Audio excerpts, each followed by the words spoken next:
प्रश्नावली 2 का है, ठीक है, 10वीं क्लास का है, ठीक है, 10वीं क्लास का। लिखा है चौथा प्रश्न कि यदि पी ए बराबर पी बी हो तथा बिंदु ए बी के निर्देशांक क्रमशः 2 0 व बिंदु 4 हो और पी वाई अक्ष पर स्थित हो तब पी के निर्देशांक ज्ञात कीजिए, ठीक है। तो ये जो प्रश्न है निर्देशांक ज्यामिति का है, कक्षा 10वीं का। चलिए इसको बनाते हैं। सबसे पहले दिया लिख सकते हैं इसे, दिया है तो क्या दिया है देखिए यहाँ पर पी ए और पी बी जो है आपस में बराबर है, ठीक है। तो इसमें क्या होता है पी ए पी बी, ये जो है दोनों के बीच की दूरी वाला, ठीक है, प्रश्न है। यानी कि पी ए लिखा है मतलब पी और ए के बीच की दूरी, ऐसा है, ठीक है। और यहाँ पी बी दिया है मतलब पी और बी के बीच की दूरी, ऐसा है, ठीक है। तो यहाँ पर ए और बी के निर्देशांक दिया हुआ है और पी के बारे में बोल दिया है कि पी जो है वाई अक्ष पर स्थित है। तो चलिए हम जो है बिंदुओं के निर्देशांक भी लिख सकते हैं, जैसे कि ए का निर्देशांक यहाँ पर बिंदु लिख सकते हैं इसे। बिंदु ए का निर्देशांक क्या दिया, देखिए ए का निर्देशांक 2 0 दिया है, ठीक है। उसी तरह बिंदु बी का निर्देशांक, ठीक है, इसका भी दिया है, बी का क्या है ये है, ठीक है, ऋण 2 4 है। इसी तरह से हमें जो है पी का निर्देशांक भी बता दिया है, ऐसे लिख सकते हैं इसको, बिंदु पी का निर्देशांक। पी का निर्देशांक क्या है, पी जो है वाई अक्ष पर स्थित हो तब पी के निर्देशांक ज्ञात कीजिए बोल रहा है, ठीक है। तो इसमें जो है हमें ज्ञात करना है, लेकिन ये एक चीज़ बता दिया है कि जो है वाई अक्ष पर स्थित है, जैसे कि ये वाले को एक्स अक्ष बोलते हैं और ये वाले को वाई अक्ष। तो कोई बिंदु जो है वाई अक्ष पर रहेगा ऐसे, तो सिंपल सी बात है, जो इसका जो है निर्देशांक में एक्स अक्ष का कोई मान नहीं है, मतलब इसमें जो है एक्स बराबर 0 रहेगा यहाँ पर, ठीक है। तो कोई भी बिंदु का निर्देशांक कैसे लिखते हैं, मान लीजिए कोई बिंदु पी है तो इसका निर्देशांक लिखना है तो पहले एक्स फिर वाई रहता है ना। तो यह जो है वाई अक्ष पर स्थित है बोल रहा है, तो ऐसा खड़ी वाई अक्ष है, इसमें कहीं पर भी होगा, तो इसके लिए जो एक्स का मान 0 होगा, तो यहाँ पर ऐसे पी में एक्स का जगह 0 रखेंगे और वह वाई रखेंगे, ठीक है। तो बिंदु पी का निर्देशांक ये हो जाएगा 0 वाई, ठीक है। तो इस तरह से ये इसको हमने अभी हल नहीं किया है, इस तरह से अनुमान लगाकर इसको रखना है, ठीक है। अब देखिए हमें जो है दिया है इसके अनुसार से हमें जो है इस y का मान निकालना है, ठीक है, निर्देशांक ज्ञात करना है। तो निर्देशांक में ए तो 0 हो गया, इसको ज्ञात नहीं करना है, y का मान निकालना होगा, ठीक है। तो चलिए जो है पी ए का मान निकाल लेते हैं, ठीक है। तो यहीं से निकालते हैं पी ए, यानी कि जो है दो बिंदुओं के बीच की दूरी है, ठीक है। तो पी ए बराबर क्या लिख सकते हैं, इसका एक सूत्र है, ठीक है, पहले बिंदुओं के बीच की दूरी वाला सूत्र लिख लेना है। तो चलिए सूत्र को पहले लिख लेते हैं। तो हमें जो है पी ए का मान निकालने बोल रहा है, तो पी ए ऐसे लिख देते हैं। तो सूत्र ये है कि यहाँ पर x2 पहले रहता है, फिर x1 पूरे का वर्ग धन इसी तरह y2 माइनस y1 पूरे का वर्ग होता है, ठीक है।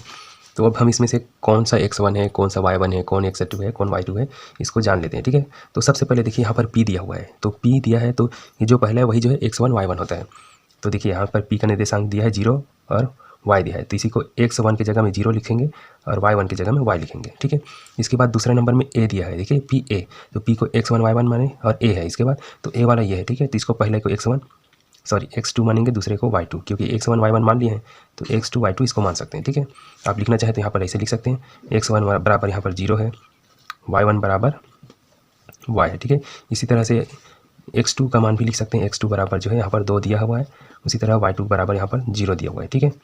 ऐसे नहीं लिखना है, ये हो गया। तो इसमें जो है मान रख देते हैं, चलिए पी ए तो क्या हो जाएगा, x2 दिया है तो x2 का मान क्या है, देखिए 2 है, तो कोष्टक में 2 रखेंगे, ऋण x1 का मान 0, इसके बाद इसके कोष्टक के ऊपर में वर्ग है इसे 2, ठीक है। फिर यहाँ y2 है, y2 का मान 0 है, ऋण y1 का मान जो है y ही दिया है, ठीक है, बाहर में वर्ग है। और आगे हल करेंगे तो देखिए 2 में 0 घटाएंगे तो 2 ही रहेगा और इसका जो है वर्ग है ऐसे, 0 में y घटाएंगे तो ये जो है ऋण y ही रहेगा ऐसे और इसका वर्ग है, ठीक है। आगे इसको हल करेंगे तो देखिए पी ए 2 का वर्ग क्या होगा, 2 का वर्ग है, यानी कि 2 का गुना 2 बार करेंगे तो 2 दूनी 4 हो जाएगा ऐसे। और ये जो है ऋण y है, यानी कि ऋण y का वर्ग दिया है तो 2 बार ऐसे लिख सकते हैं, ऋण y गुना ऋण y, ऋण का गुना धन और y का गुना y से तो y का वर्ग, तो यहाँ लिख सकते हैं धन y का वर्ग, ठीक है। इसको जो है आप समीकरण 1 मान सकते हैं, ठीक है, क्योंकि जो है अब हमें पी बी का भी मान निकालना है, ठीक है। या तो इसको समीकरण मान लो या नहीं मानोगे तो भी चलेगा, ठीक। चलिए अब जो है पी बी का भी निकाल लेते हैं, पी और बी, क्योंकि जो है पी ए और पी बी जो है बराबर है, तो पहले पी ए का मान निकालेंगे फिर पी बी का मान निकालेंगे। तो इसमें भी सेम यही सूत्र लगेगा, x2 माइनस x1 वर्ग धन y2 माइनस y1 वर्ग। तो देखिए p और b है, x2 कौन हो जाएगा, देखिए x1 x2 कौन हो जाएगा, पहले p दिया है, यानी कि p का मान हमेशा x1 y1 मान सकते हैं, ठीक है। जैसे यहाँ पर माने थे वैसे यहाँ पर भी लिख सकते हैं। तो x1 और y1 का मान, इसी तरह x2 और y2 का मान भी लिख सकते हैं। ठीक है, तो पहले p वाला दिया है तो वह जो है 1 में आएगा, x1 y1, तो p का मान देखिए 0 और y है, तो x1 का मान 0, y1 का मान y। ठीक है, अब जो है इसके बाद जो है b दिया है तो b वाला जो है x2 y2 बनेगा, तो b वाला ये है, ऋण 2 जो है x2 का मान, उसके बाद 4 दिया है तो 4 जो है y2 का मान हो जाएगा ऐसे। ठीक है, चलिए लिखते हैं p b बराबर क्या हो जाएगा, इसमें मान रख देते हैं, तो x2 दिया है, x2 का मान जो है ऋण 2 है ऐसे, ऋण दिया है ऋण x1 का मान 0, बाहर में वर्ग है, धन कोष्टक के अंदर y2 दिया है, y2 का मान 4, ऋण y1 का मान दिया है, y1 का मान y बस है। ठीक है, कोष्टक बंद और वर्ग, तो पी बी का क्या हो जाएगा, देखिए ऋण 2 में 0 घटाएंगे तो ऋण 2 ही रहेगा, इसका वर्ग हो जाएगा। ठीक है, और ये तो नहीं घटेगा तो 10 के 10 रहेगा, 4 ऋण y वर्ग। इसको और हल करेंगे तो ऋण 2 का वर्ग जो है 4 हो जाएगा, और ये जो है इसको हल करना चाहे तो कर सकते हैं, नहीं करेंगे तो भी चलेगा। ठीक है, जैसे कि y ऋण 4 ऋण y है तो ये जो है a ऋण b वाला सूत्र में लागू है। ठीक है, ये सर्व समीकरण में इसके अनुसार इसको हल कर सकते हैं, या नहीं करेंगे बाद में तो भी चलेगा। ठीक है, तो इसको जो है 10 के 10 लिख लेते हैं अभी फिलहाल, वर्ग। ठीक है, तो देखिए हमने पी ए और पी बी दोनों का मान निकाल लिया। ठीक है, समीकरण 1 में यहाँ पर देखेंगे तो समीकरण 1 में पी ए का मान, समीकरण 2 में पी बी का मान, अतः हम लिख सकते हैं समीकरण 1 व 2 से, समीकरण 1 व 2 से प्रश्नानुसार लिख सकते हैं, प्रश्नानुसार। प्रश्न में क्या दिया है, पी ए बराबर पी बी, पी ए बराबर पी बी दिया हुआ है। ठीक है, इसे दिया हुआ है तो चलिए पी ए का मान रख लेते हैं, पी ए का मान यहाँ दिया हुआ है 4 धन y का वर्ग। ठीक है, अब पी बी का मान यहाँ पर दिया हुआ है, इसमें भी वर्गमूल के अंदर 4, फिर 4 ऋण y का वर्ग। अब देखिए दोनों पक्षों में वर्ग है, तो दोनों पक्षों में वर्ग है तो वर्ग जो है वर्ग को काट देता है या कैंसिल कर देता है। जो वर्गमूल दिख रहा है ना, वर्ग नहीं है वर्गमूल है। ठीक है, तो दोनों पक्षों में ऐसे वर्गमूल दिया है तो दोनों एक दूसरे को कैंसिल कर देगा, तो बचेगा 4 धन y का वर्ग, यहाँ 4 धन 4 ऋण y पूरे का वर्ग, तो दोनों तरफ 4 है तो 4 को कैंसिल कर सकते हैं। ठीक है, या फिर ऐसे करेंगे, यहाँ y वर्ग को रख देते हैं, 4 को इसकी तरफ भेजेंगे, यहाँ पहले से 4 है, धन ये कोष्टक में है, देखिए इसको एक बार लिख लेता हूँ फिर बाद में भेजूंगा। देखिए जो ए ऋण बी का सूत्र में है। ठीक है, सर्व समीकरण वाला ए ऋण बी का वर्ग, इसके बराबर होता है ए का वर्ग धन बी का वर्ग ऋण 2ab। तो सेम इसी चीज़ को भी हल करेंगे तो ऐसे होगा, ए का वर्ग यानी कि 4 का वर्ग, तो 4 का वर्ग 16, बी का वर्ग यानी कि y का वर्ग, और ऋण का ऋण 2 गुना 4, 2 गुना ए मतलब 4 और गुना y ऐसे। ठीक है, तो डायरेक्ट इसको लिखेंगे तो 4 दूनी 8 लिख सकते हैं। ठीक है, 8y, तो यहाँ पर लिख सकते हैं 8y।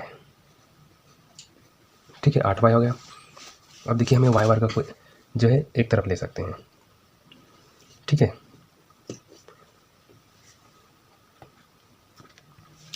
तो देखिए यहाँ जो 4 है इसको उस तरफ भेज देंगे, पहले y का वर्ग है इधर, ये जो है प्लस y का वर्ग है इधर आकर ऋण y का वर्ग हो जाएगा, और जो है ऋण 8 इधर आकर धन 8 हो जाएगा। ठीक है, तो y वाले को एक तरफ रखेंगे, बिना y वाले को एक तरफ, तो यहाँ पहले से 4 है, यहाँ पहले से 16 है, और ये जो 4 है इस तरह आकर ऋण 4 हो जाएगा इसे। ठीक है, समझ में आ रहा होगा, जो है y वाले को एक तरफ ला दिए हैं, बिना y वाले को एक तरफ ला दिए हैं।